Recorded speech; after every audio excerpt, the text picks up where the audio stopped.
Why did the silence feel heavier than the war itself? Captain Lena Chen pressed her back against the shattered wall, her breath shallow, eyes scanning the lifeless windows across the river. Something about this felt wrong. No wind, no movement, just heat and waiting. Then, the first shot cracked through the air like the world splitting open. Blood sprayed against the wall beside her. Rodriguez, the youngest in her squad, dropped without a sound, just the dull thud of a body hitting dirt. "Sniper, get down," she shouted, voice tight with command. The SEALs scattered into cover, their boots scraping concrete, their hearts pounding in unison with the echoing report of another round. A second man, Williams, their medic, cried out. His leg twisted under him as he fell behind a pile of rubble. The shots were surgical, not wild, not random. Someone was hunting them. Lena's hand hovered near her rifle's scope, her instincts screaming to return fire. But where? The buildings across the river stood hollow and still, their windows black like watching eyes. No flash, no glint of metal, nothing. Her gut clenched. This wasn't a firefight, this was a performance. For a moment, the only sound was the ragged breathing of her team, and the quiet hiss of the desert wind sliding over broken walls. "Tors, talk to me," she whispered into her throat mic. "Negative visual, ma'am. Not a damn thing moving out there," came the reply. His tone was steady, but she heard the edge beneath it, fear disguised as discipline. 8 operators, 2 already hit, no sign of the shooter. The realization hit her with cold finality. They weren't hunting a sniper, they were trapped in his web. Morning had started like every other routine patrol through the wastelands of Alamar province. The Euphrates shimmered under the early sun, a ribbon of light winding through the ruins. Intelligence reports had said the area was quiet. No enemy movement for weeks. A milk run, they'd called it, just a recon sweep. Now Rodriguez's blood pooled at her boots, dark and thick against the pale dust. Lena forced herself to breathe, forcing her trembling fingers to steady against her weapon. Training took over where emotion wanted to break through. "Murphy, Jackson, cover the north sector. Tors, find me that shooter." The men obeyed, their movements sharp, automatic. But every instinct inside her screamed that this wasn't an ordinary engagement. The first shot had come from nowhere, no flash, no echo trail. Even the Apache circling overhead couldn't have missed a sniper that clean. Whoever was out there wasn't just good, they were something else. Her radio crackled to life. "Reaper 6, this is Overwatch. You're stationary, what's your status?" She pressed her hand to her mic. "Overwatch, Reaper 6, we're pinned down by sniper fire, multiple casualties. Request immediate air support and medical evac." The answer came back clipped, businesslike. "Copy, air support inbound. Stay covered." Stay covered, as if cover existed against a ghost. Lena dared a look through her scope again. Across the river, shattered buildings stared back. Empty, lifeless, harmless.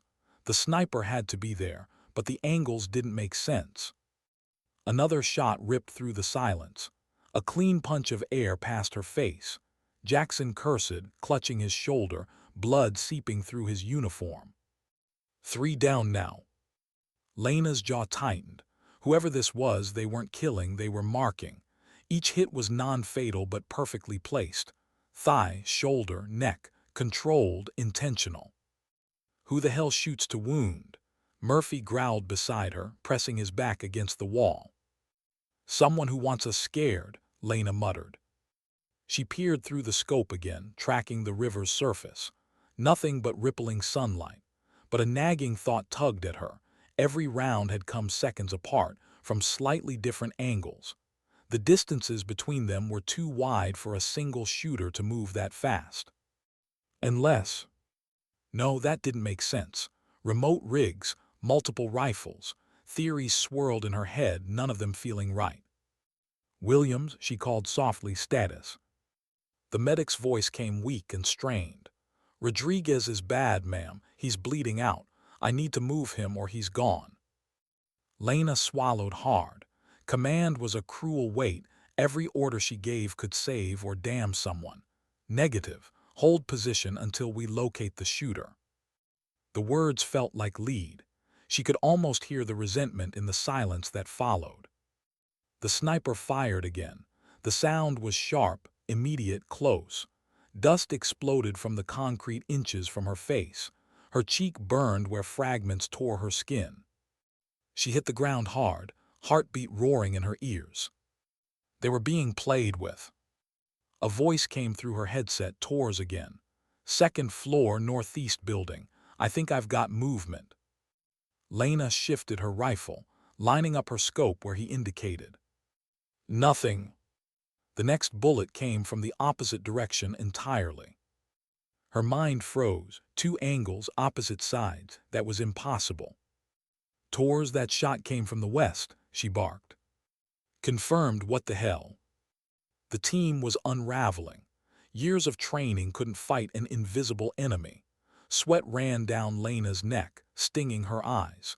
She wiped it away with the back of her glove, every muscle vibrating with tension. Her radio hissed again. Reaper 6, air support is on station. Apache Flight Viper 1-1. Copy, Overwatch. Lena looked up. The Apache was circling above them, a predator in the sun, its rotors chopping the air. If anyone could find this phantom, it was them. Viper 1-1, this is Reaper 6. We're under effective sniper fire from multiple positions. Can you locate the shooter? The reply came through a haze of static. Negative, Reaper 6. No weapon signatures, no muzzle flashes. Thermal shows civilians only. Are you sure about sniper fire? She clenched her teeth. We've got 3 men down, I'm sure. As if on cue, another bullet sliced through the air. A whisper of death. Tours flinched as it grazed his helmet, sparks spraying from the concrete beside him. That came from the south, he shouted. 3rd floor, broken window. Lena swung her scope, catching a glimpse of darkness beyond shattered glass. Nothing else. Her pulse hammered in frustration. This doesn't make sense, Murphy said, voice shaking.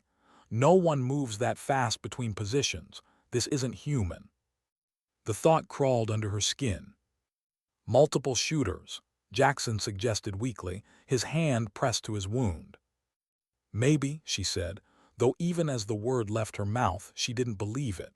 The firing patterns, the precision, it was the same hand behind every shot. Then Williams's voice crackled again, thick with pain. Ma'am, I'm out of clotting agents. Rodriguez is slipping. I can't. Hold on, Lena interrupted. We're getting you out. But even as she said it, she knew how hollow it sounded. The sniper had been firing for over an hour now, wounding, never killing. The restraint made her uneasy. Whoever this was, they weren't just a marksman. They were sending a message. Overwatch, Reaper 6, she said. Run intel on this grid. Any reports of sniper activity, pattern attacks, non-lethal precision fire. Stand by, came the reply. Seconds crawled by. Lena checked her team again. Williams pale, still working. Jackson bleeding but conscious. Murphy watching their flank, eyes wild, Tours scanning. Each man clinging to discipline like it was oxygen. Her earpiece crackled. Reaper 6, Overwatch. We have 3 other reports this month matching your description, multiple positions, 0 visual non-lethal shots, possible foreign operative, Russian or Quds force, unknown. So this wasn't random, it was tactical, planned. And suddenly, it hit her. Every shot had come from the direction of the river. Her gaze shifted slowly to the Euphrates, that calm, brown ribbon glinting under the sun. It looked harmless, peaceful even, but a faint shimmer near the reeds caught her attention, something that moved against the current. She lifted her scope, adjusted focus, and froze. There beneath the surface was an eye. A single human eye staring back at her through a veil of river water and reeds, unblinking, a predator's gaze. Her stomach twisted. The sniper wasn't in the buildings. He or she was in the river. Jesus, she whispered, he's in the water.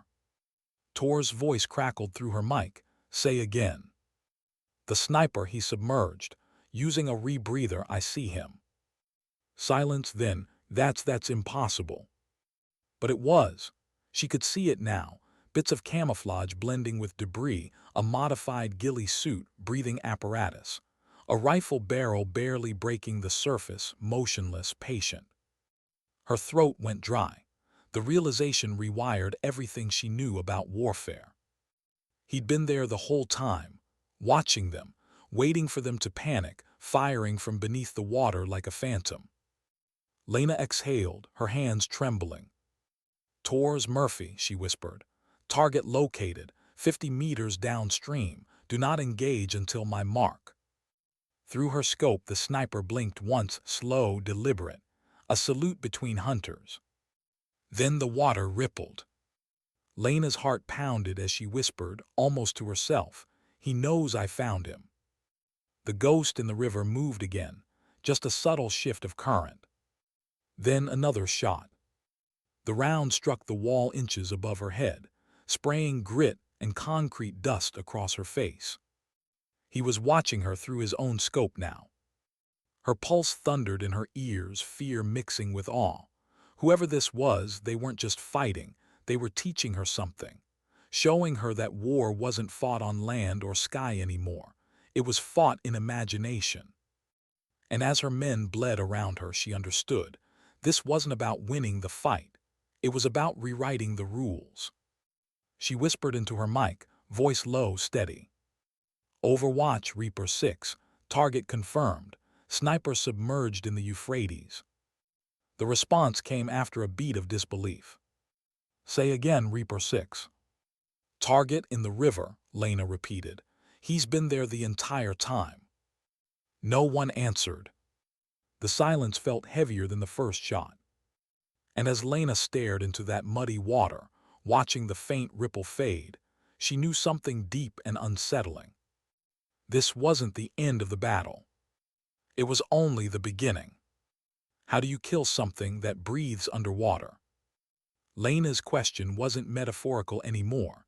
It was survival. She stayed crouched behind the crumbling wall, her eyes still pressed to the scope, the faint shimmer of that human gaze fixed beneath the surface. The river glinted like molten glass under the Iraqi sun, serene, deceitful, ancient. Her headset hummed with static. Nobody at command wanted to believe her. Overwatch confirmed transmission, she repeated, voice controlled. Sniper operating from submerged position. Coordinates uploaded. Immediate close air support requested. A pause, then disbelief wrapped in procedure. Reaper 6, did you say the target is underwater? Affirmative. The line went dead for a long moment. Behind her, Williams groaned, trying to keep Rodriguez alive. Jackson sat slumped, face gray from blood loss, his radio pack slick with sweat. Tors and Murphy exchanged glances, veterans who'd seen too much to spook easily, but even they looked shaken. Murphy muttered, "That's not a man, that's a damn ghost." Lena didn't answer. She kept watching the reeds. Tiny ripples crossed the surface, movements too controlled to be natural. The sniper wasn't panicking. He was adjusting, preparing another shot. Lena's pulse steadied. Fear had burned itself into something colder, focus. Tors, you still have visual on the southern window line. Affirmative. Forget it, shift to the river. 50 meters downstream, you'll see movement against the reeds. A beat, then a sharp inhale over comms. Jesus, I see it. For a fraction of a second, she felt relief. Confirmation meant she wasn't losing her mind, but it also meant the impossible was real. He's using some kind of rebreather, Tors said quietly. No thermal signature, no splash, nothing. How long could he have been down there? Hours, Lena said, maybe longer. She thought of the patience that required, the discipline, the planning. Whoever this sniper was, they'd transformed the river into a weapon. Her radio crackled again. Reaper 6, Viper 1-1, Apache flight on station. Copy target coordinates. Confirm. You want ordnance on the river. Confirmed. The pilot hesitated. We're not trained for aquatic targets, ma'am. Neither am I, Lena said. But we're bleeding out here, make the river move. Silence, then the pilot's voice sharpened. Copy, gun run inbound, 30 seconds. Lena exhaled. She turned to her men. When the chain gun opens up, suppress with everything you've got. Keep heads down. We'll push to the bank on my mark. Murphy's eyes widened. We're going into the river. She met his stare. You want to die behind a wall waiting for a ghost, or fight him where he lives? No one answered. They didn't have to. The air began to vibrate, the deep, percussive thump of rotor blades growing closer. Dust whirled around them. Then the sound changed, the metallic snarl of a 30-millimeter chain gun ripping the horizon. The Euphrates exploded. Columns of water shot skyward, each impact a hammer strike against the river. Waves of mud and spray cascaded over the far bank. The serene ribbon of brown turned white and violent. Move, Lena shouted. Torres and Murphy opened up, their rifles chattering in rhythm with the helicopter's roar. Brass casings danced in the sunlight. Lena and Jackson sprinted left, boots pounding through dust and debris toward the bend that curved down to the riverbank. Every step felt like running through a dream, slow, weightless, unreal. Bullets tore the air above them, but she didn't flinch. Adrenaline turned the world narrow and bright. They slid down the embankment, landing hard in the shallows. Water splashed against their vests, warm, thick with silt. Torres, keep the fire high, Lena yelled. Drive him deeper. The gunfire above intensified. It was working. Bubbles churned up near the reeds, erratic, panicked. He's moving, Torres shouted over comms, downstream. Lena waded forward, rifle raised, eyes scanning the brown water. Visibility was almost zero. Every swirl of current looked like movement. Jackson on my 6. The comms crackled with Jackson's ragged breathing. Copy. Her boots sank into soft mud. The water reached her chest now, her gear dragging at her shoulders. The helicopter's gunfire faded into echoes. For a heartbeat, it was quiet again. Too quiet. She froze. A faint hiss, just beneath the surface like exhaled air, bubbles drifting toward her. Her finger tightened on the trigger. Contact. The river erupted beside her. Something surged upward, a shadow, slick and fast. She fired point blank, the recoil slamming into her shoulder. Water exploded around her as rounds tore through it, hitting nothing solid. Jackson fired beside her, shouting over the chaos. Can't see him. A shape moved beneath them, darting through the murk like a shark. Lena caught a glimpse of a gloved hand, a flash of metal. Then the current shifted violently, and he was gone again.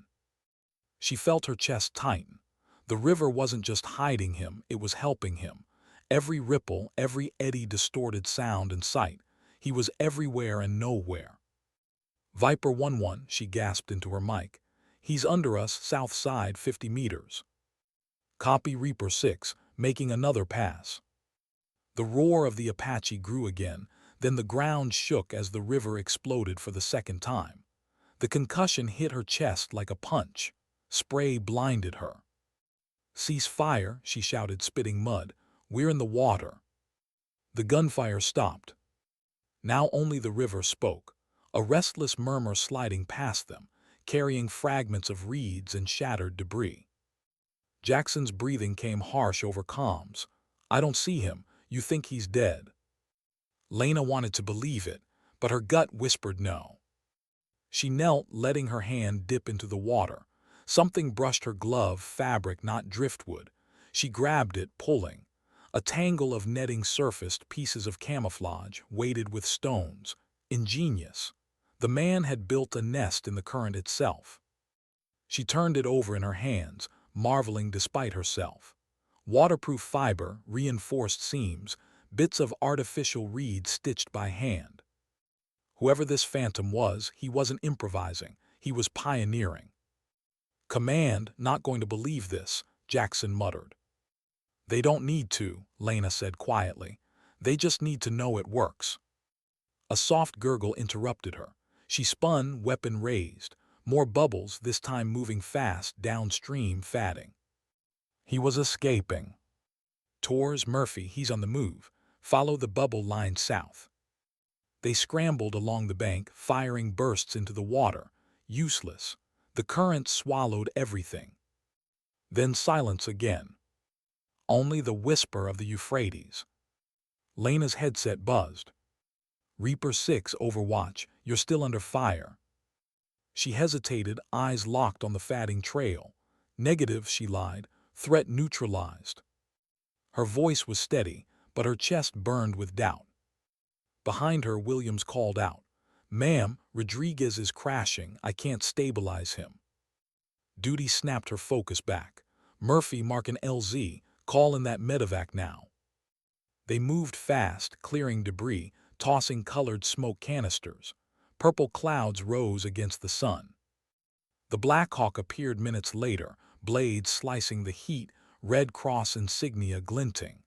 Lena helped Williams lift Rodriguez onto the stretcher.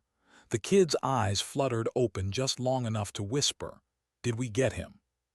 She forced a smile. "Yeah, kid, we got him." It wasn't a lie he'd ever learned the truth about. As the helicopter lifted off, dust whipping around them, Lena stood in the chaos and stared at the river. Beneath the ripples, secrets moved. She could almost feel that unseen eye still watching, far downstream. Hours later, when the medevac was gone and her remaining men tended their wounds in silence, the river looked tranquil again. The sun sank low, staining everything gold and crimson. Murphy broke the quiet. "You think Command's going to believe this?" Lena didn't look away from the water. "They'll believe the bodies." Tors sat beside her, wiping his rifle. What kind of person does that?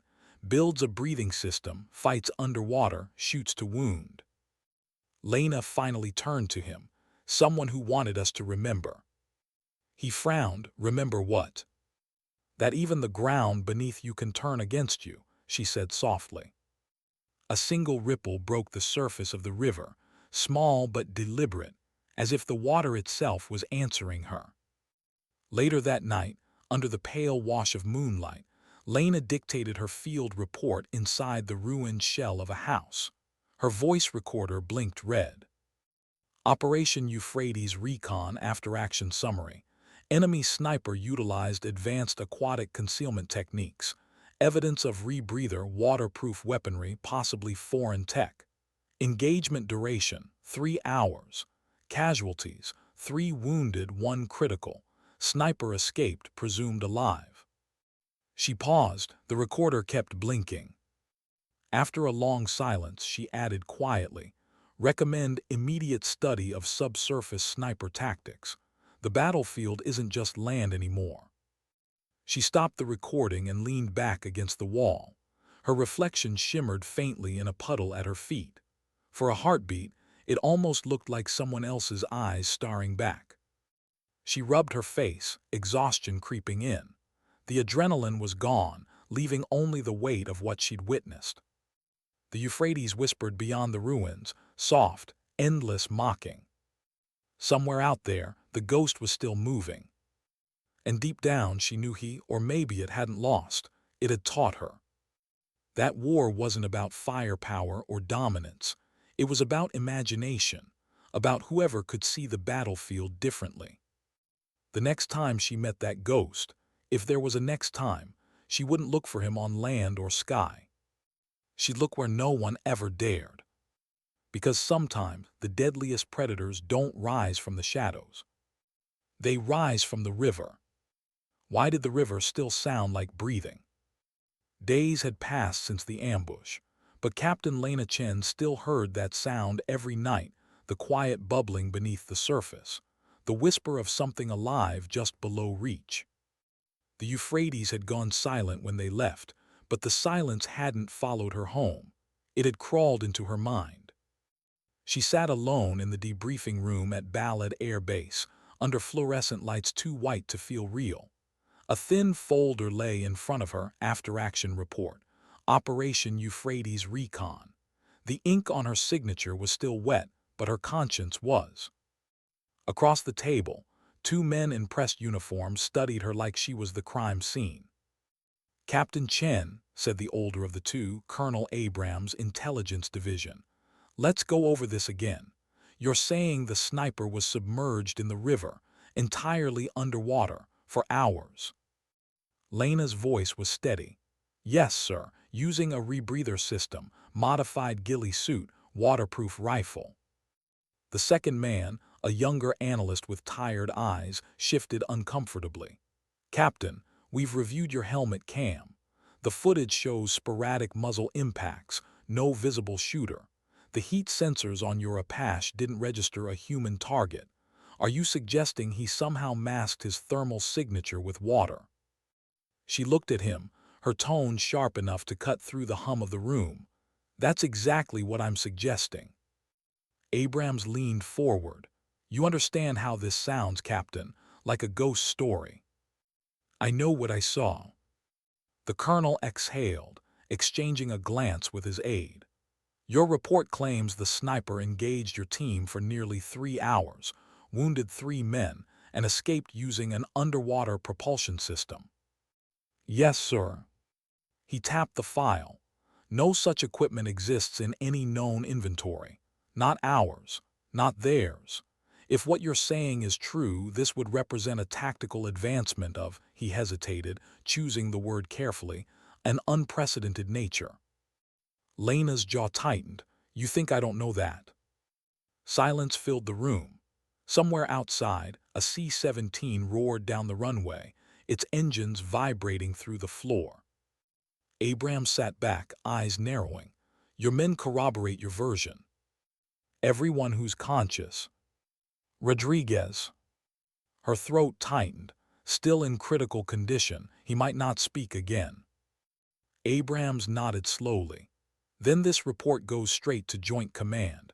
I'll classify it under Anomalous Engagement Protocol. Until we can verify what you encountered, it stays internal. You understand?" She did. Internal was military code for buried. As the colonel gathered his papers, he paused at the door. "One more thing, Captain." "Yes, sir." He looked at her not unkindly. "You did what you could, but sometimes when something doesn't fit the book, maybe it's not meant to." Then he left her with the silence, that same silence that had followed her out of the river. That night, Lena stood on the flight line, the desert air cold against her face. The lights of Ballad flickered in the distance like ghosts themselves. She lit a cigarette she didn't want, just for something to hold. Her reflection stared back from the black glass of the command office window, same face, different eyes. Torres found her there, hands deep in his jacket pockets, limping from the shrapnel that had grazed him. "You should be resting," he said. "So should you." He gave a half-smile. "I heard command calling it a fluke." "Of course they are. They think you imagined the river thing. They think I imagined everything." Torres leaned on the railing beside her. "I've seen a lot of crazy stuff in this country, ma'am, but that was different. The way he moved, the way he didn't," he hesitated. "It felt like he was in our heads before the first shot." Lena nodded slowly. "It wasn't about killing us. He could have. Every shot was controlled, precise. It was like he was proving something." "Proving what?" She stared into the dark horizon. "That we were predictable." They stood in silence for a while, the desert wind whispering like the river. Then Torres said, "You think he's still out there?" Lena took a long drag, exhaled smoke that vanished into the night. "No." She crushed the cigarette under her boot. "I think he's somewhere else now, waiting for someone who thinks he is." The next morning, she was called to the hangar, unofficially, quietly. A handful of specialists stood around a steel table covered in recovered debris from the riverbed. She recognized pieces immediately. The rebreather unit, torn netting, fragments of a waterproof rifle casing. A civilian engineer in a flight suit looked up as she entered. "Captain Chen, heard you found the impossible. Depends on what you believe in." He smiled faintly. "I believe in materials, and this," he tapped the rebreather with a gloved finger, "isn't anything I've seen before. The seals are military grade, but the oxygen scrubbers are custom, and this," he pointed at the netting, "artificial reeds woven with microfilament, reflective dispersion pattern, designed to blend with moving water." "Where's it from?" Lena asked. "That's the question. No serials, no NATO compatibility, could be Russian, could be home-built by someone smarter than both of us." She stared at the equipment, memories flooding back, that unblinking eye beneath the current. "Someone built this for one purpose," she said quietly, "to disappear." The engineer looked at her, "Or to remind you he can." She didn't answer. 3 days later, Lena flew to Kuwait City, summoned for a briefing with Joint Task Command. The flight was quiet, the kind of silence that hums louder than noise. Outside the window, the desert stretched endless and indifferent. In the conference room, the atmosphere was colder. Screens flickered with satellite maps, grids of the Euphrates Valley, overlays of heat signatures that showed nothing. Admiral Rains, the kind of man whose voice never rose but always cut through, stood at the head of the table.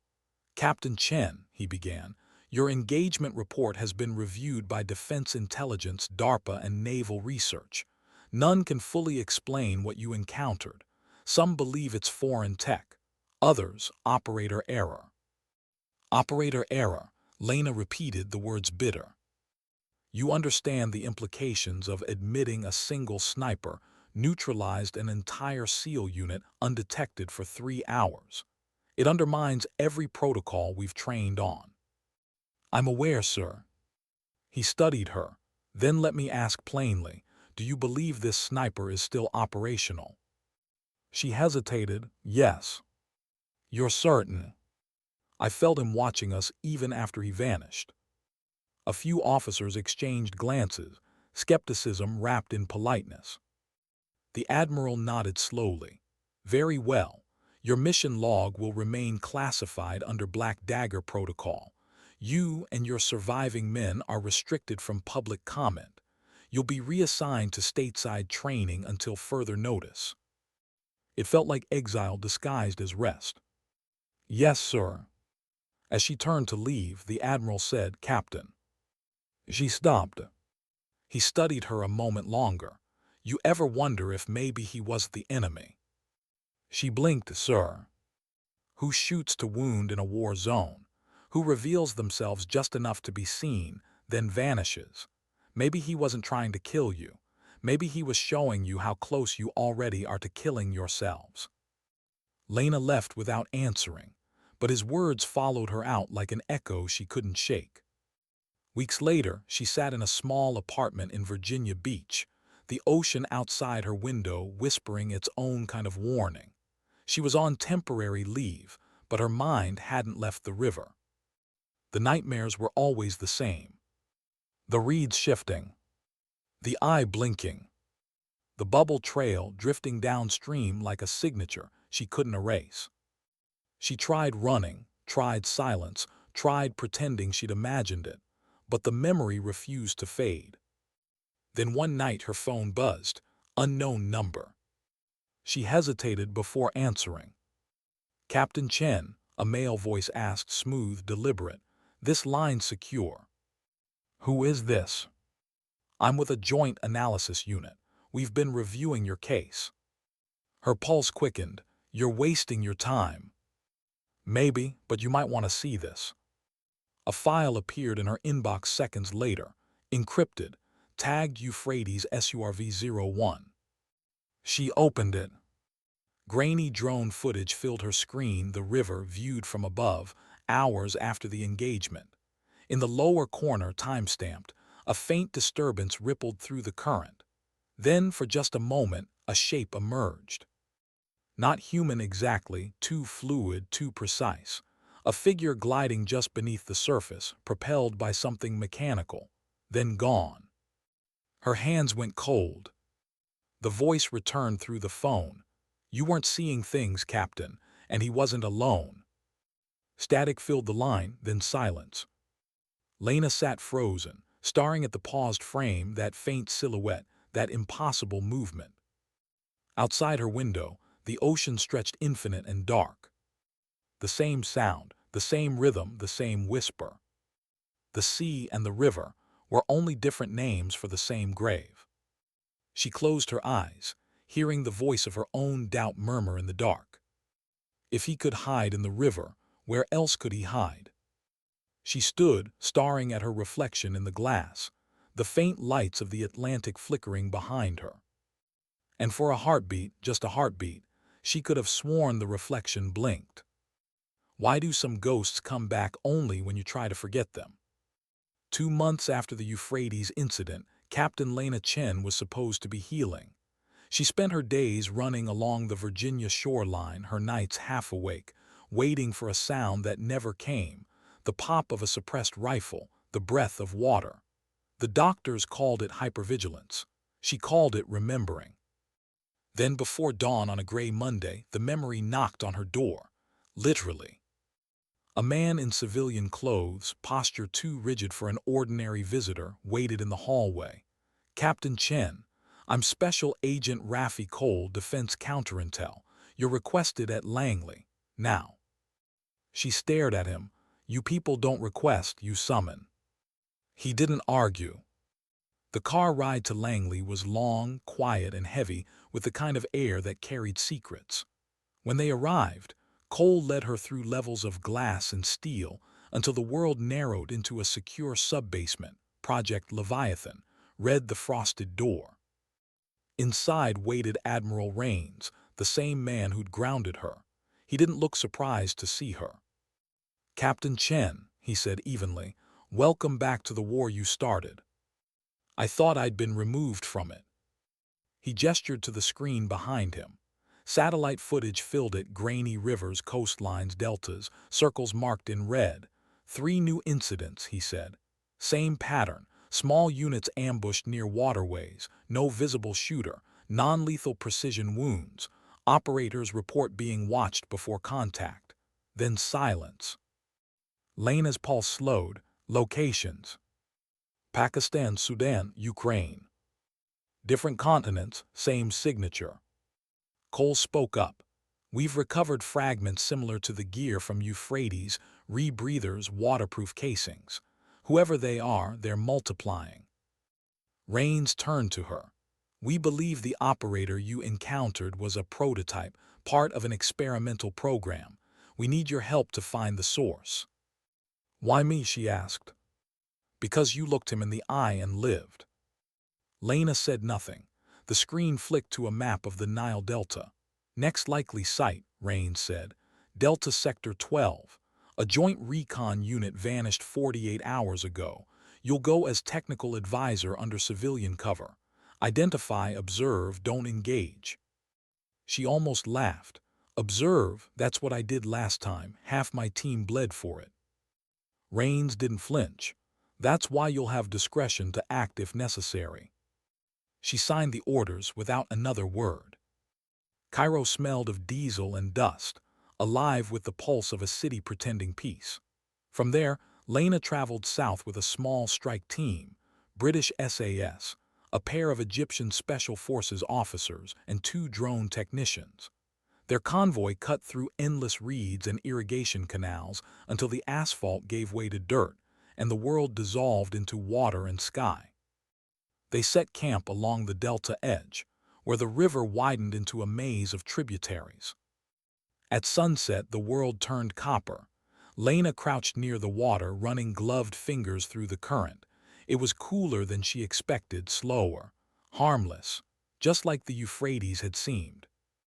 One of the SAS men approached, Sergeant Dawes, tall, freckled, the kind of soldier who used humor like armor. "Beautiful spot for a haunting, eh?"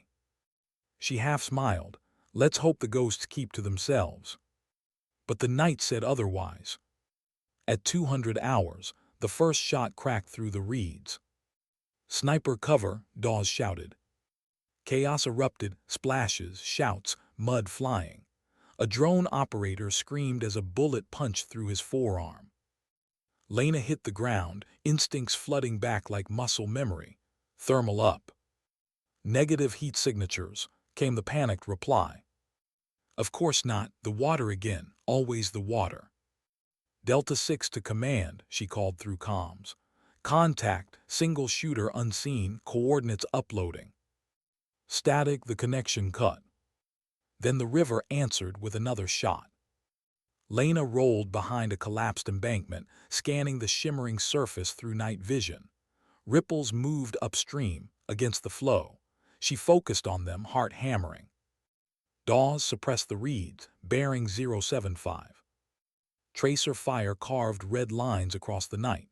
The reeds shredded under impact, but no body surfaced. Then Dawes went still. "Captain." She followed his gaze.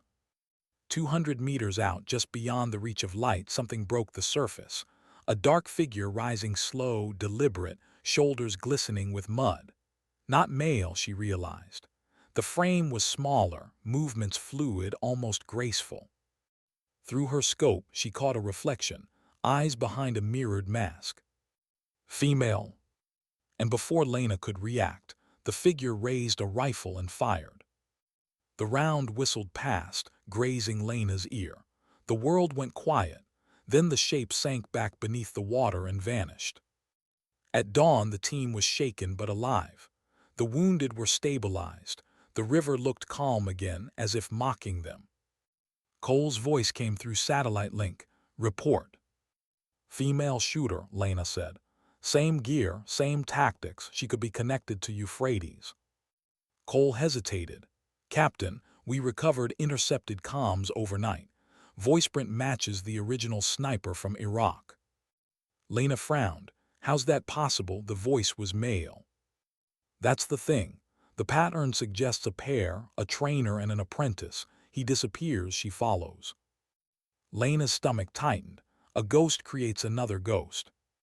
Over the next 48 hours, they swept the delta using sonar and thermal drones. Each time they thought they found something, it slipped away, phantoms under current. On the third night, Lena couldn't sleep. She walked alone to the waterline, moonlight silvering the reeds.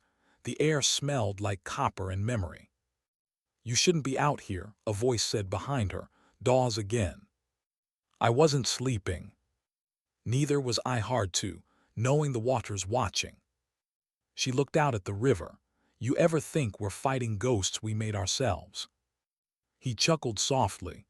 "If I ever start thinking like that, I'm quitting." But the humor died when a faint ripple cut across the moon's reflection. Both of them froze. Something was moving, slow, deliberate, toward them.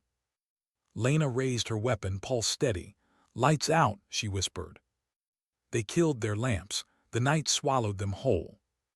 Through the darkness, a shape emerged, a black silhouette, low in the water. It glided closer until the outline of a head broke the surface. Lena didn't breathe.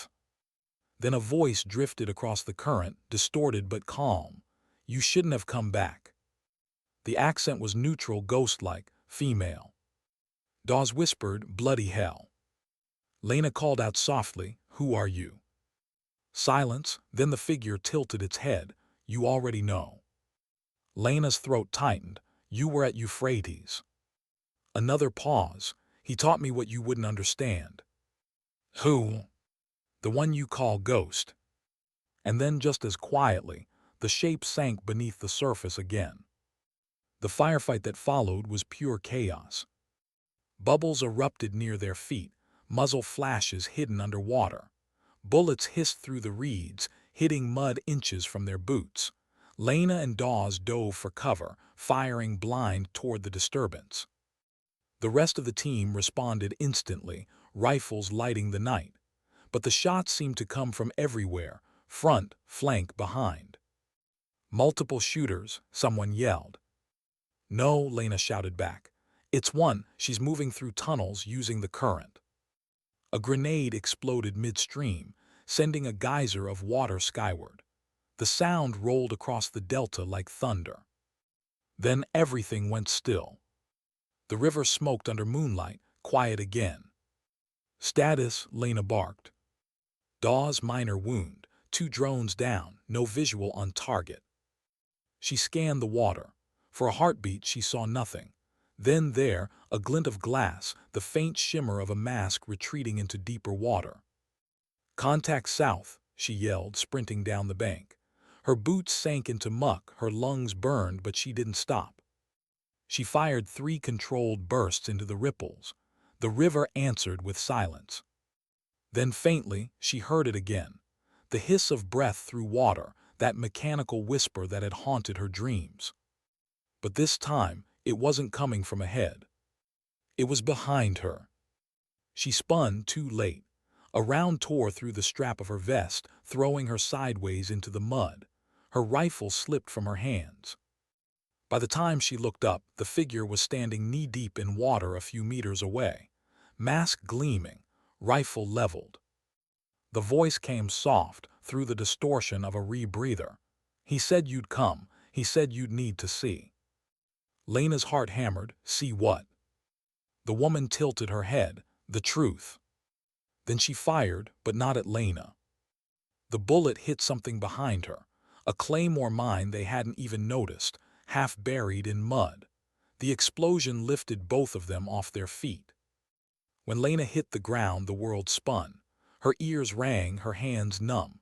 She blinked through smoke and mud, but the sniper was gone again. Only the rifle remained, half buried in the wet earth, still warm.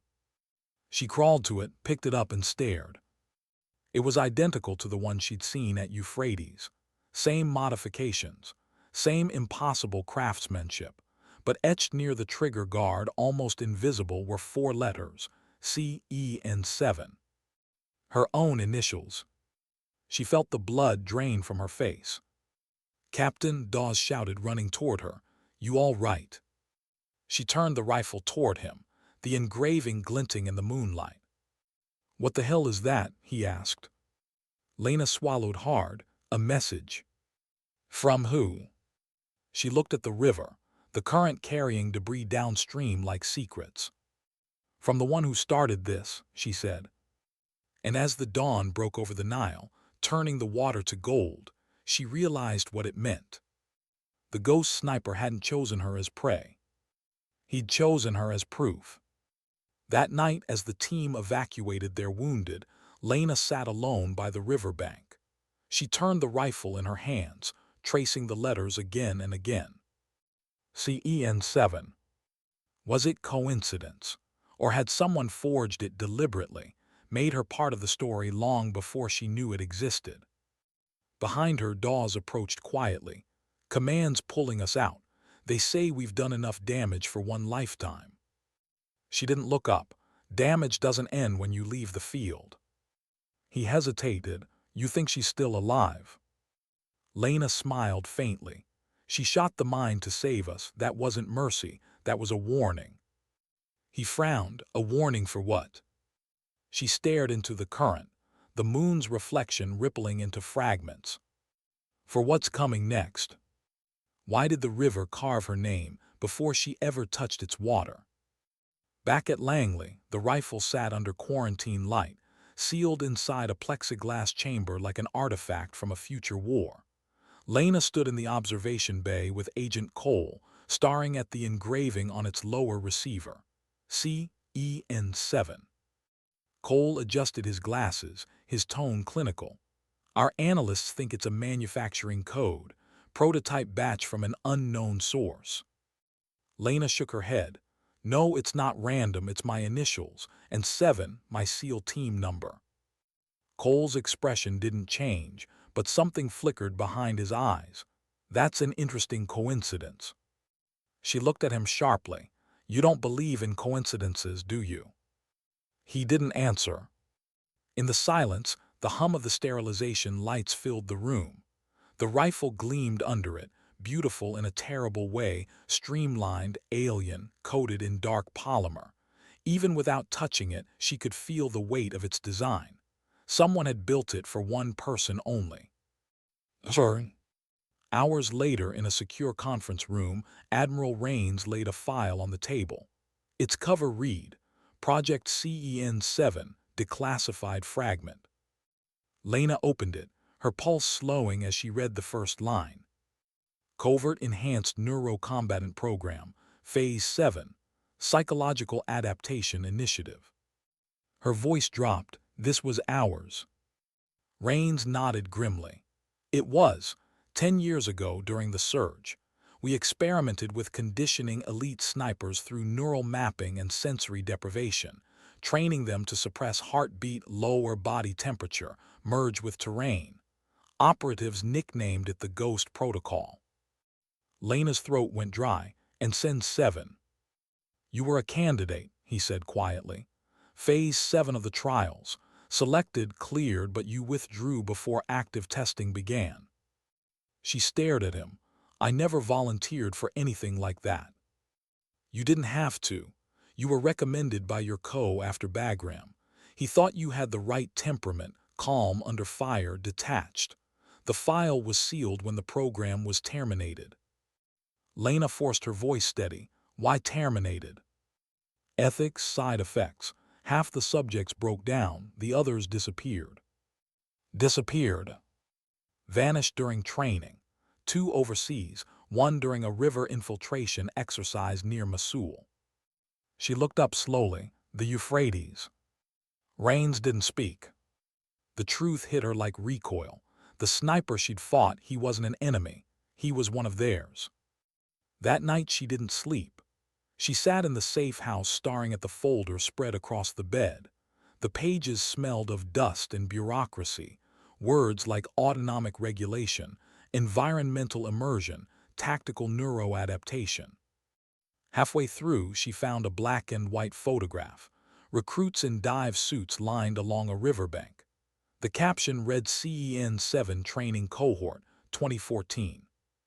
She counted faces, 12. And on the end, turned slightly away from the camera, was a man she almost recognized.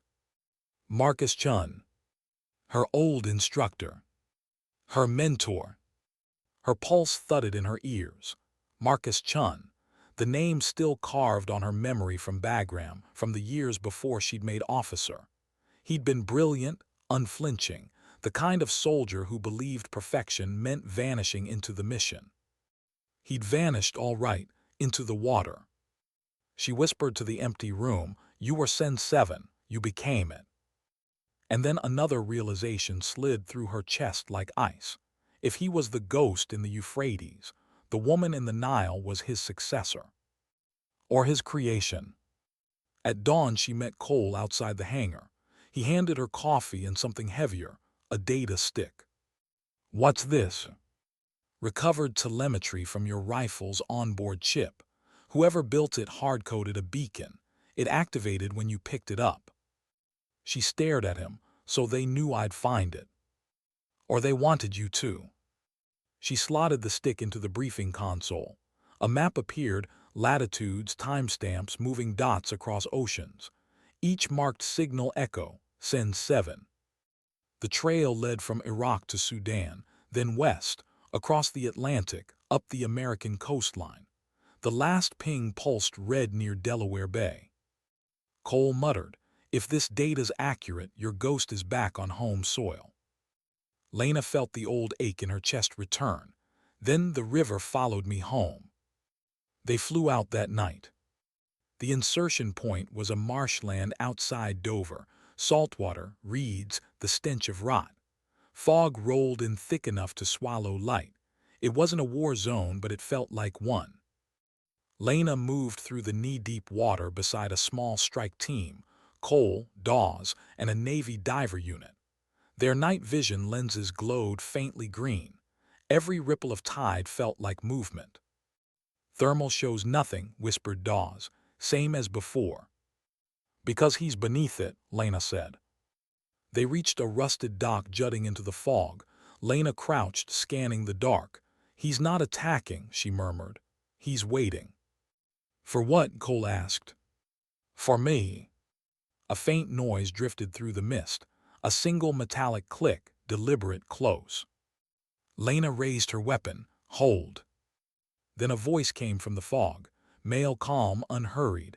Still chasing ghosts, Captain. Her breath stopped. She knew that voice. Marcus. The mist parted slightly, revealing a figure rising from the water. Black wetsuit, mask pulled back, eyes she remembered from another life, sharp, unreadable. He smiled faintly. Took you long enough. Cole whispered, Jesus Christ.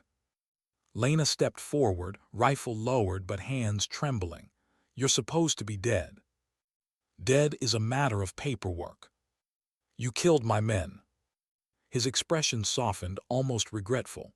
No, I tested them. None died. I could have killed you all. I didn't. She stared at him. Why? Because you needed to see what you turned away from. I didn't turn away. I refused to become this. He tilted his head.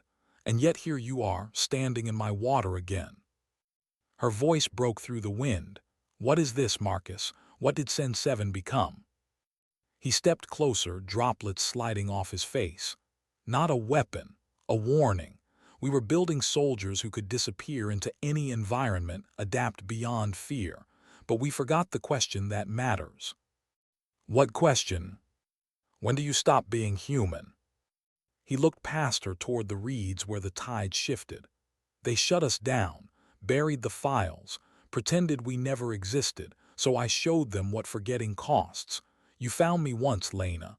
Now you'll decide whether you'll end me or join what comes next. Cole's voice cut intense. Captain, we need to detain him. Marcus didn't move. You can't detain an idea. Then the water erupted.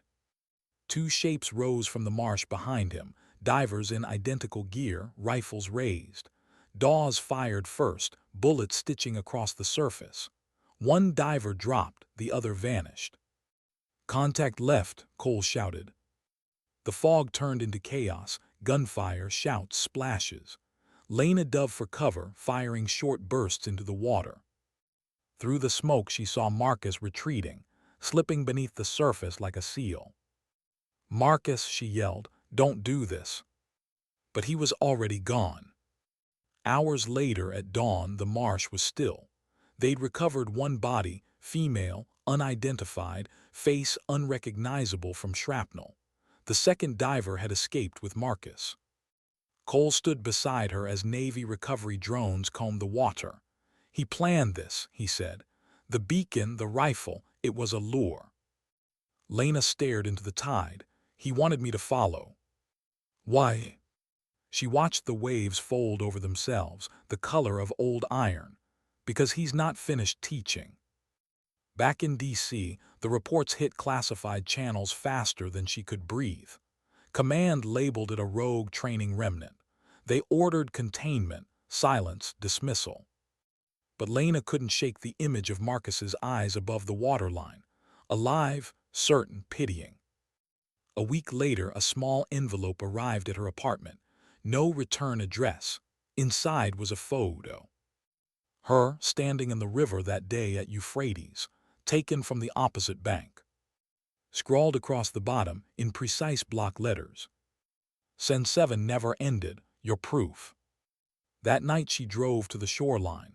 The tide whispered against the sand, patient as breath. She stood ankle-deep in the surf, wind cutting through her jacket, watching the horizon fade into gray. Somewhere out there, the ghost still moved between worlds, between what she'd chosen and what she'd refused. She lifted her eyes to the dark water and whispered, if you're trying to make me understand, I'm listening. The ocean gave no answer, but a single ripple broke the surface near her boots. Small, perfect, deliberate. She didn't step back. Sometimes understanding isn't born in words. It's born in silence, in the space between a heartbeat and a shot you never hear. And in that silence, Lena felt it, the faintest echo of a breath that wasn't hers. The river was still teaching. How do you investigate something that was designed to erase itself? Captain Lena Chen sat in a darkened archive room 6 stories beneath Arlington Hall. The walls hummed with cold air and old secrets. A single lamp cast a cone of light over the documents spread before her, each page stamped Top Secret, Black Dove, CEN7. Project CEN7.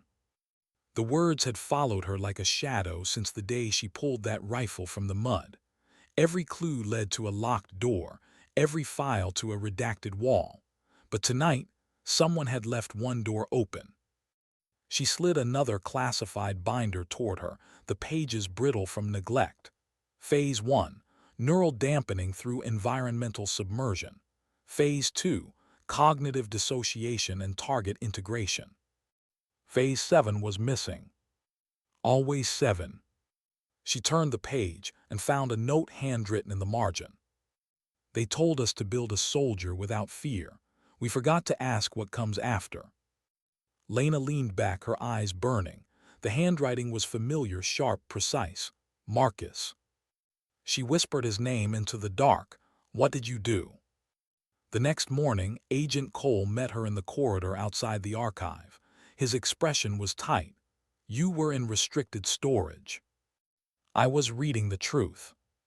That truth could cost you your clearance and your freedom. She folded her arms. Then I'll trade both for an answer.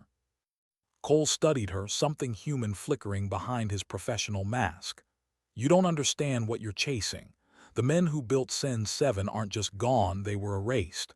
Physically, financially, digitally. That's not secrecy. That's burial. Then start digging, she said. He sighed, you're impossible.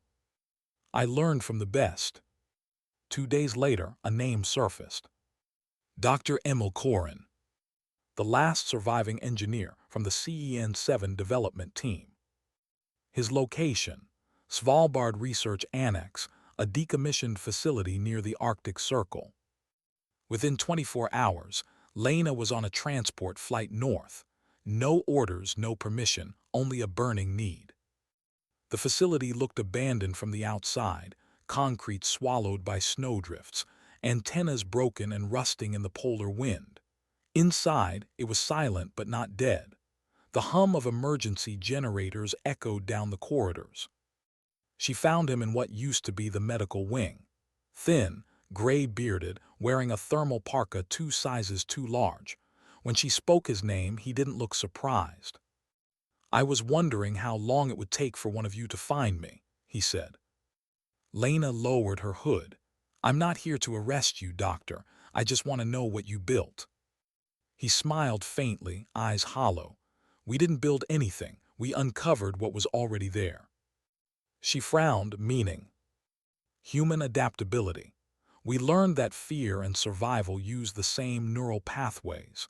If you can isolate fear, drown it, suffocate it, you can make a soldier who doesn't need courage because he no longer feels fear at all. And Marcus. Corin's eyes softened.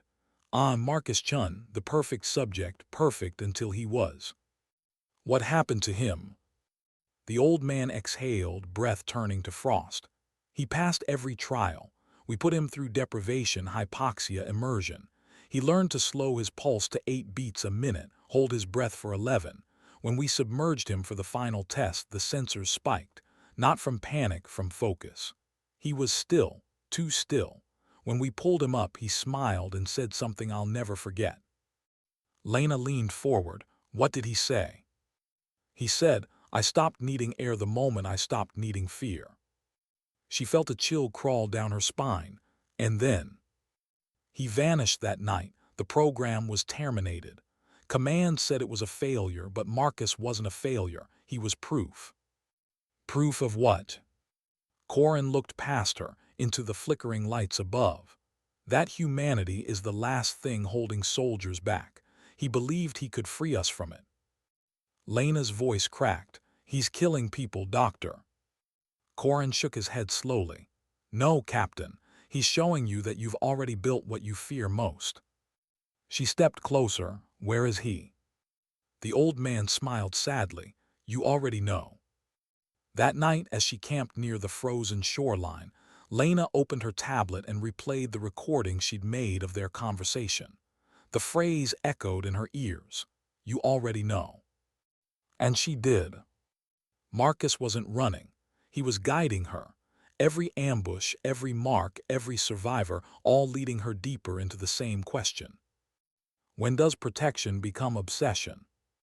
When does adaptation become evolution?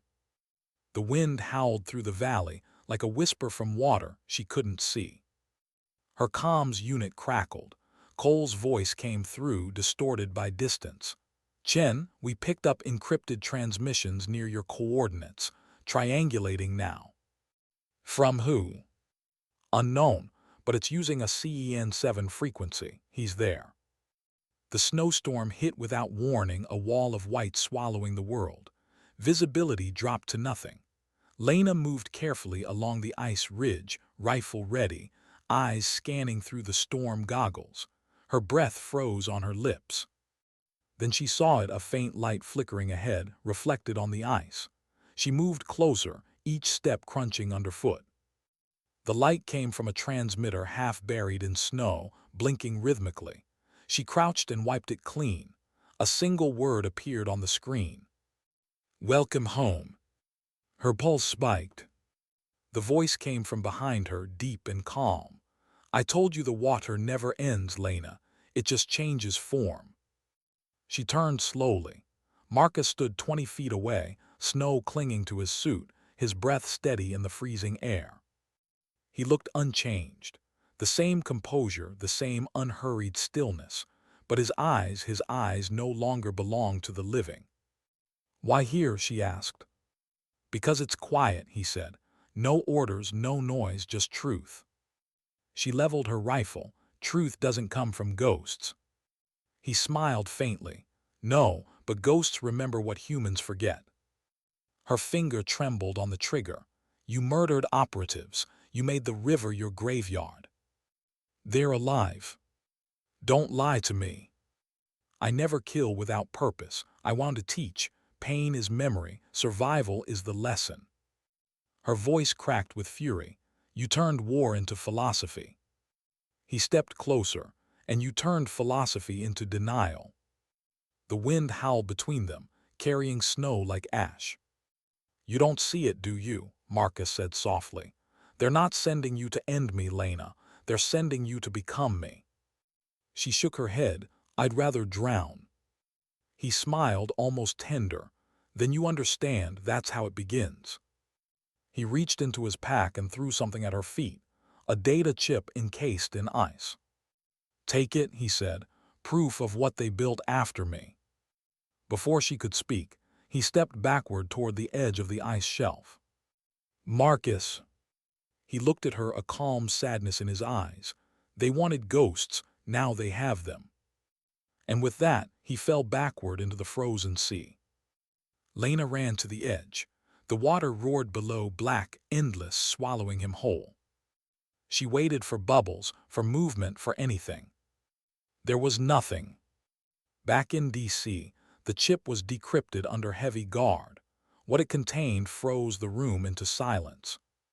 Dozens of schematics, dozens of names. CEN8, CEN9, CEN10. Each labeled with a code name, a photograph, and a date. Every one marked active. Cole rubbed his forehead. They continued the program, multiple operatives, embedded globally. Rains whispered, this isn't containment, it's evolution. Lena stared at the screen. Her voice was almost a whisper. He wasn't the last ghost, he was the first. That night, Lena returned home to find her apartment door slightly ajar. She drew her sidearm, entered silently. The place was empty, except for one thing, her mirror, cracked down the center. Across the glass, written in fog, were two words. Don't follow. She stood there, gun trembling, heart pounding. Then she smiled, not out of fear, but understanding. Marcus had vanished into the Arctic like smoke, but his message was clear. The ghosts weren't his creation anymore.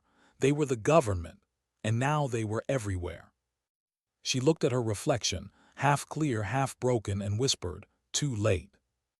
Outside, the city lights flickered against the Potomac. Somewhere beneath the water, a current shifted. and the world turned quietly toward its next shadow. How far do you run before you realize you're chasing yourself? Captain Lena Chen wasn't on the roster anymore. Her name had been erased from the SEAL logs, her credentials revoked, her clearance sealed under a single phrase, classified beyond access. But she didn't stop moving. For 6 months she drifted between continents, a ghost chasing other ghosts.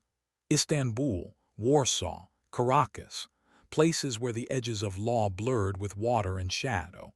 Every time she thought she was closing in on Marcus, another name appeared instead, another operative from the list, another piece of CEN reborn.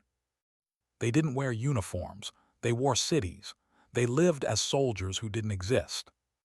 Her hunt became her purpose became her exile. It started in Poland. A quiet night near the Vistula River, a warehouse humming with low voices. Lena lay prone on the opposite bank, her breath steady against the scope. Through her lens, she watched 4 figures unload crates marked with naval seals. One of them, tall, deliberate, paused and looked toward the water. Even from a distance, she knew the body language. Calm, measured, a ghost.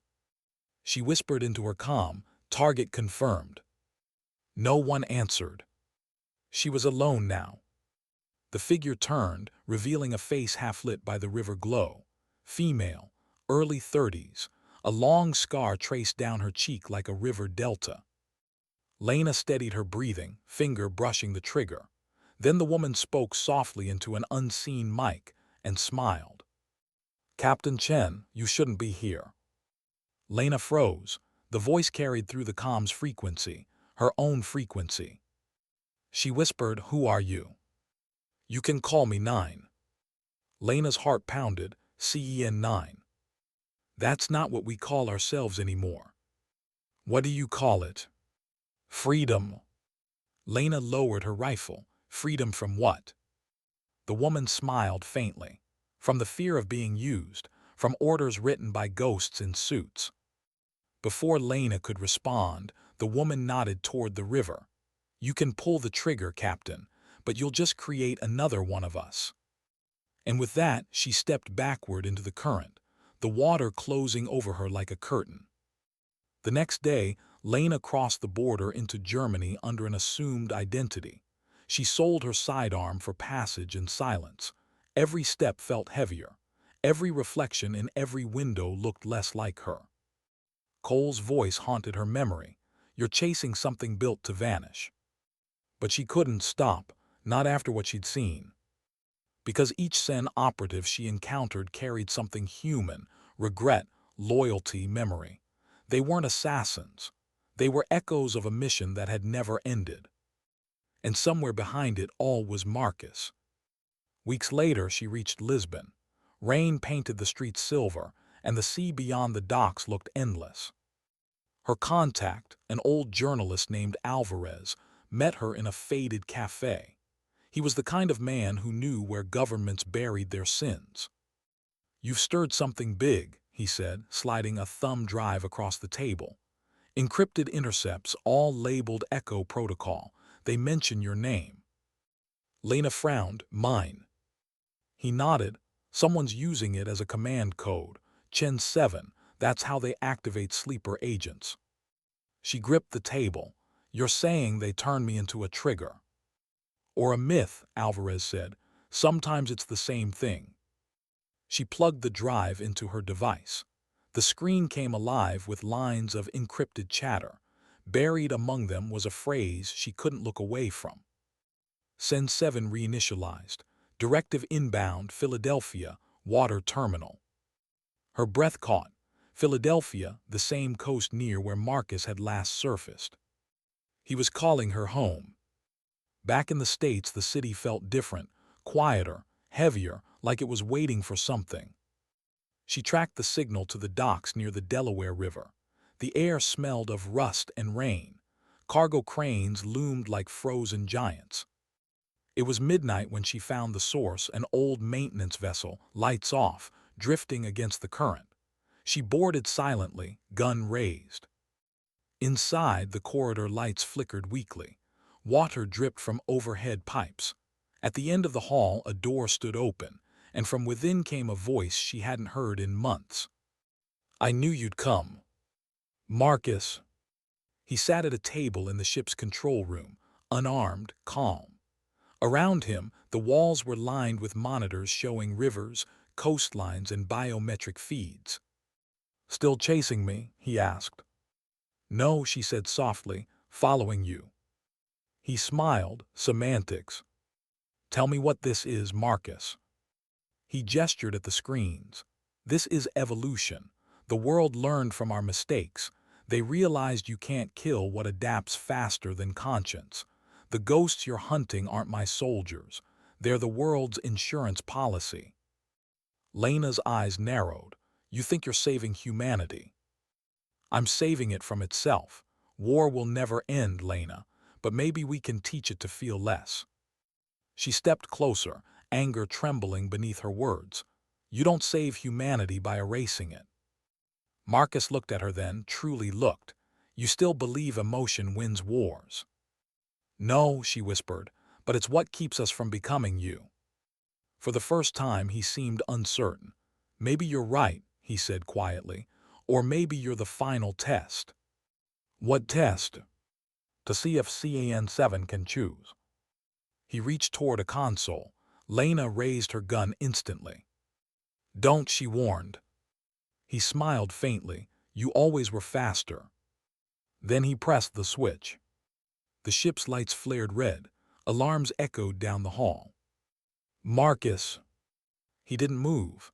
"You can stop it, the main valve below deck, but if you do, you'll flood the ship. You won't make it out." She hesitated. "Or you can let it detonate," he continued. "Let them destroy every record of what we were. You'll survive, but so will they, the next generation. Your choice." Lena's heart pounded. The alarm screamed around her, drowning out reason. Marcus looked almost peaceful. "The water always decides, Lena." She ran. Down the metal stairs, through corridors shaking with pressure alarms.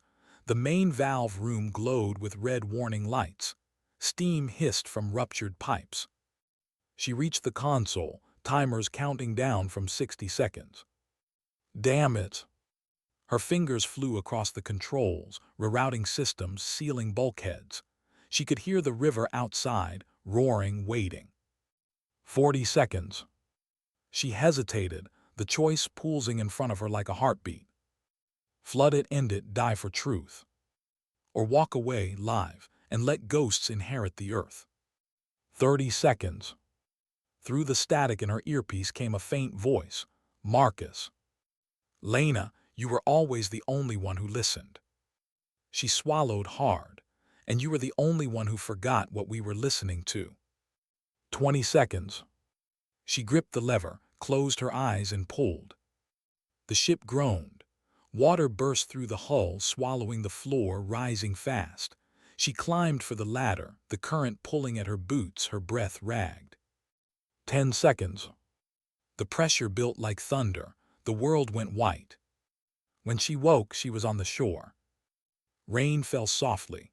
The wreck of the vessel burned behind her, smoke curling into the dawn. Her ears rang, her hands shook, but she was alive. And the screens, the files, the data were gone.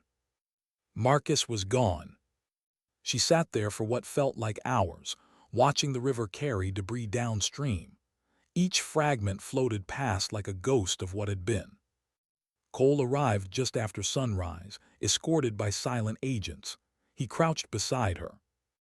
"You did it," he said quietly. She shook her head. "No, I just delayed it." He followed her gaze to the water. "You think there are more?" She didn't answer. He stood. "Command wants to debrief you." She smiled faintly. "Command doesn't know what I am anymore." He hesitated. "And what's that?" She turned toward the river, the wind lifting her hair, her voice barely above a whisper. "A reminder." Later, as the smoke cleared, Lena stood alone at the water's edge. The morning sun painted the surface gold, like nothing violent had ever touched it. She closed her eyes, hearing only the quiet pulse of the tide. Sometimes redemption doesn't come through survival.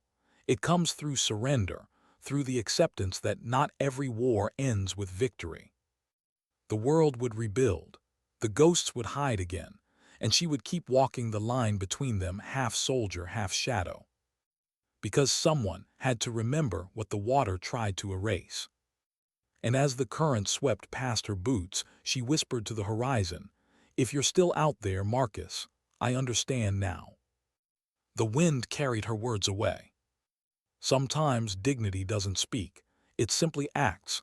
How do you come back from a war that never ends? Weeks passed before Captain Lena Chen stopped waking at the sound of water. Every night she heard it, the hiss of the river pulling at the wreck, the echo of Marcus's voice inside the current, and every morning she waited for the guilt to fade. It didn't. The official report called her actions containment success with collateral loss. Command offered reinstatement. Publicly, she was the silent hero who stopped an internal breach. Privately, she was the soldier who drowned a secret that refused to die. She declined every medal. She declined every question. When the inquiries ended, she moved north, somewhere quiet, somewhere small. A weather-worn cabin on the Maine coast, overlooking gray Atlantic water, the kind of place where fog erased borders and time. At night, the ocean sounded like breathing. Sometimes she would sit on the porch with coffee going cold in her hands, watching waves climb the rocks. She told herself she'd stopped looking for meaning, but the habit stayed, the subtle scan of the horizon, the way she counted seconds between waves like trigger pulls. One morning, while repairing a cracked window frame, she found a folded slip of paper tucked between the boards.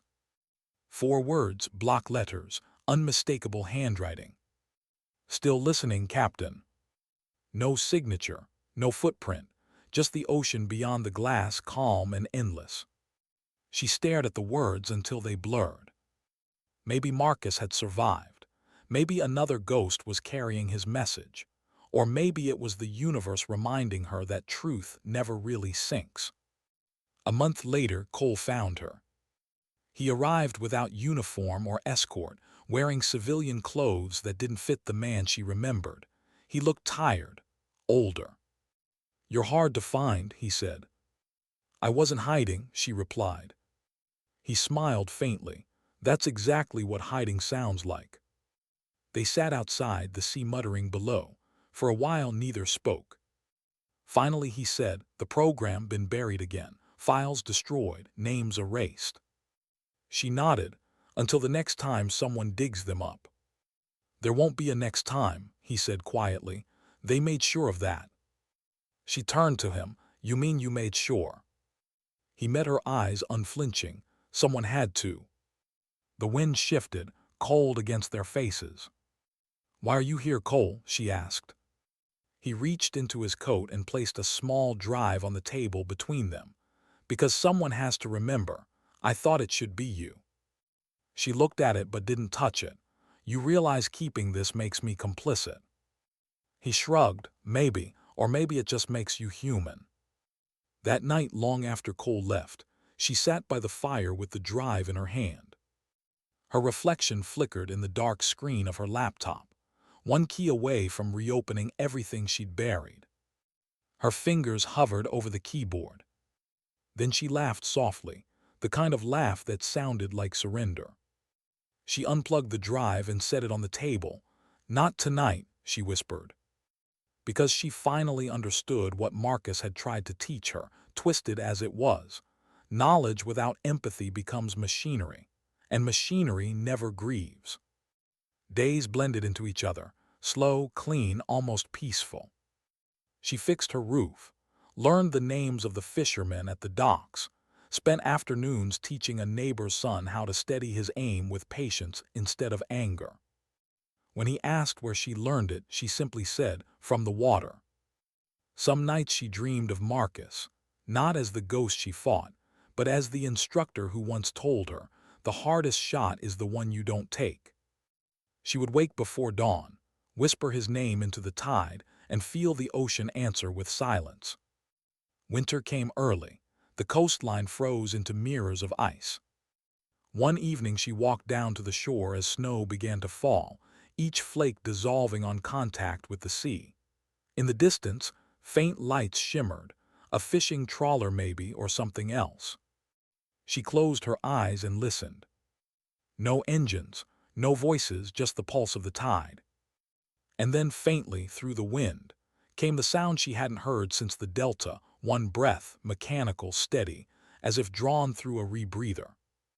She opened her eyes, nothing but darkness and snow. But on the water's edge, half buried in ice, lay a single object, a fragment of carbon fiber shaped like the edge of a rifle grip. She picked it up, cold bit into her skin. Etched along the surface, almost invisible, were 3 words. Remember the living. She smiled through the ache in her chest. You finally learned, she whispered. In the following days she mailed Cole a letter. No address, no signature, just a message. If the ghosts still breathe, let them stay beneath the water. Some lessons aren't meant to surface. She left the envelope on a dock post, knowing the tide would take it somewhere. Then she walked home, the world quiet around her. Months passed, the snow melted, the sea softened back to green. Lena began writing, small notes, fragments of thought, not reports or confessions but reflections. What if ghosts are just memories that refuse to die? What if survival is just another word for forgiveness? What if the water isn't punishment but promise? She filled a notebook with them, never intending to share it. It was her own classified archive, one that no one could redact. One evening a storm rolled in from the horizon, thunder deep and distant, lightning slicing the sky. She stood at the window, watching rain lash against the glass. For a moment the sound of wind merged with something softer, a whisper, like words carried through water. She could almost hear Marcus's voice again. You can stop fearing once you start remembering. Lena closed her eyes. Maybe ghosts didn't vanish. Maybe they transformed into lessons, into echoes, into quiet acts of courage that no one noticed but everyone felt. When the storm passed, the sky broke open with pale light. The air smelled of salt and electricity. She stepped outside barefoot, feeling the cold, wet earth beneath her feet, and watched the first calm wave roll back toward the sea. Morning came soft and golden. The ocean was still. Lena packed a small rucksack, slung it over her shoulder and walked down to the pier. The fishermen waved. She waved back. She didn't plan to leave forever, just to follow the coast for a while, to see where the tide might take her. Before she stepped onto the path, she turned once more toward the horizon. In the reflection of the water she thought she saw 2 figures, one male, one female, standing side by side beneath the waves. She didn't blink them away. She simply nodded a soldier's farewell. And then she walked on. There's a moment at the end of every mission when the noise stops. No gunfire, no orders, just breath. That's where meaning lives, in the pause after survival. Lena never spoke publicly again. Her name faded from databases, her service listed as retired. But stories spread about a woman who moved like silence, who helped villages rebuild, who taught children to shoot only at shadows so they'd learn not to fear them. Some called her a ghost, but those who met her said she was more alive than anyone they'd ever known. Years later, when a new conflict sparked overseas, rumors surfaced of precision strikes that ended without casualties, warning shots that disabled weapons but spared lives. Each bullet was traced back to a rifle design no manufacturer claimed. And somewhere in the quiet between explosions, soldiers reported hearing a single, steady breath through the wind, like the tide inhaling. Maybe Marcus was right. Maybe evolution is inevitable. But maybe Lena proved it can have a conscience. The world would never know her story. That was the point. Because sometimes heroism doesn't roar, it whispers. Sometimes justice doesn't command, it remembers. And sometimes dignity doesn't speak. It simply acts.